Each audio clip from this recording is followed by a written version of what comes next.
Hello বন্ধুরা, কি আমাকে কি ভুলে গেছো? না না, ভুললে হবে না। তার জন্য তো আমি আরেকটা মিনি ব্লগ নিয়ে এলাম। ভাবলাম একদিন আমি ব্লগ ছাড়িনি দেখে তোমরা আমায় ভুলেই গেলে নাকি, তার জন্য আবার মনে করিয়ে দিতে এলাম। তো বলো সবাই কেমন আছো? আমি ঠিকঠাক। তো দেখো, দৃশ্যটা ছিল রাত্রের, তো গুড মর্নিং বললে কি হয়? নিশ্চয়ই হয় না, তাই না? সকালে আমার রান্নাবাড়ার চাপটা আজকে খুব কম ছিল, অল্প কিছু রান্না করেছিলাম, যার জন্য রাত্রে চাপটা বেশি হয়ে গেল। তো যাই হোক, এখানে রান্না করছি আমি পটল ভাজা, আলু ভাজা, বেগুন ভাজা আর মাছের ঝোল।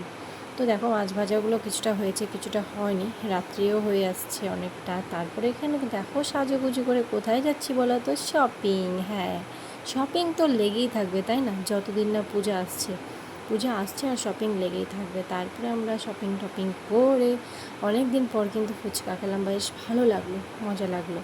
তো ফুচকা টুচকা খেয়ে তারপরে বাড়ি চলে এলাম। তো বলো তোমাদের কেমন লাগলো?